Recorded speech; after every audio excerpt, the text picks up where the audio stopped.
Tout au long de Douvite, découvrez des extraits de livres, une de nos nourritures essentielles, choisie et lue par l'équipe de l'Escale du Livre. Ça passe très vite une vie. On se passionne, on travaille, on se bat. Et soudain l'avenir est rare. Il est temps de transmettre le flambeau. Qu'attendez-vous des femmes aujourd'hui, Gisèle Halimi? J'attends qu'elle fasse la révolution. Je n'arrive pas à comprendre qu'elle n'ait pas déjà eu lieu. Mais de quelle révolution parlez-vous? De la révolution des mœurs, des esprits, des mentalités. Un changement radical des rapports humains fondé depuis des millénaires sur le patriarcat. Domination des hommes, soumission des femmes. Ce système-là n'est plus acceptable. Enfin, quand même, Gisèle, vous ne pouvez pas dire que les choses n'ont pas changé, que les filles de 20 ans ne sont pas les égales des mecs. Ça a bougé, bien sûr. Les féministes de ma génération se sont battues pour ça. On a arraché une à une des réformes essentielles. Disons qu'on a bien déblayé le terrain, mais regardez autour de vous, les féminicides, le harcèlement sexuel, les inégalités de salaire. Comment se fait-il que cette injustice majeure qui touche un être sur deux sur la planète ne soulève pas un tsunami de protestation? Et observez le reste du monde, cela reste une malédiction de naître fille dans la plupart des pays. Ouais, il y a aussi des femmes qui trouvent leur bonheur dans ce système. Et qui le reproduisent. Religion et culture se liguent depuis des siècles pour fonder ce consentement au patriarcat mu en complicité.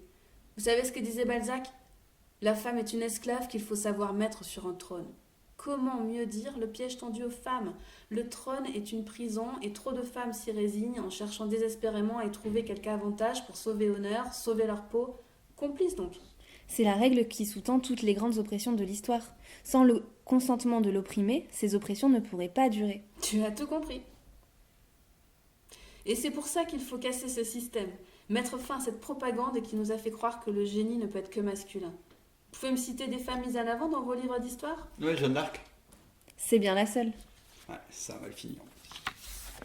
Quels conseils, Gisèle? Quelles recommandations faites-vous aux filles qui veulent changer le monde, comme vous? D'abord, soyez indépendante. Indépendante économiquement, c'est la clé de votre liberté. Ayez un métier.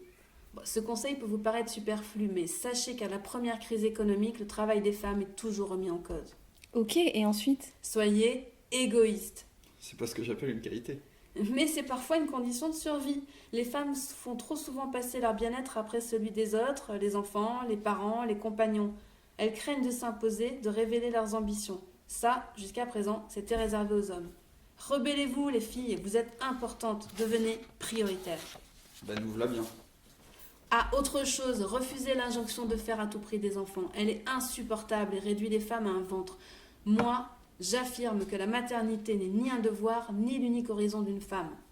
Mais vous avez bien eu des enfants. Ouais, 3 garçons, que je n'ai pas eu par conformisme, mais par curiosité féministe. Je voulais vivre cette expérience plutôt que de la théoriser. C'est drôle de parler de curiosité. La mienne est insatiable, mais je rajoute le mot choix, qui est une notion essentielle. Faire un enfant est une décision qui doit être prise en liberté et en responsabilité, hors pression biblique ou conditionnement social.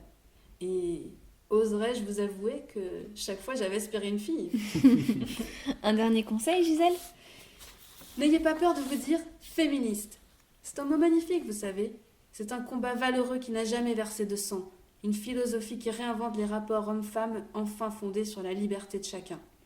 Un homme peut donc être féministe. Mais bien sûr, la libération des femmes signifie aussi celle des hommes. Enfin libres d'échapper au diktat de la pseudo-virilité. Quel fardeau sur vos épaules, mes jeunes amis. Ce combat doit aussi être le vôtre. Croyez-vous qu'il existe une nature féminine? Je ne crois pas plus dans une nature féminine qu'en une nature masculine. En l'éternel féminin qui n'est autre qu'une aimable plaisanterie inventée par des machistes pour mieux nous circonscrire. Pourtant, je suis convaincue que notre expérience de l'injustice nous a conféré une richesse supplémentaire. Il a fallu serrer les dents, s'adapter, inventer, résister. Et bien, je pense que de ces valeurs d'opprimés, courage, endurance, résilience, a jailli une formidable créativité. Comment transformer MeToo? En gardant l'esprit de conquête, en gagnant de nouveaux droits et en misant sur la sororité. Ensemble, les femmes possèdent une force à soulever des montagnes et entraîner les hommes dans ce mouvement profond, le plus fascinant de l'histoire de l'humanité. Je vous l'assure, jeunes gens, on ne naît pas féministe, on le devient.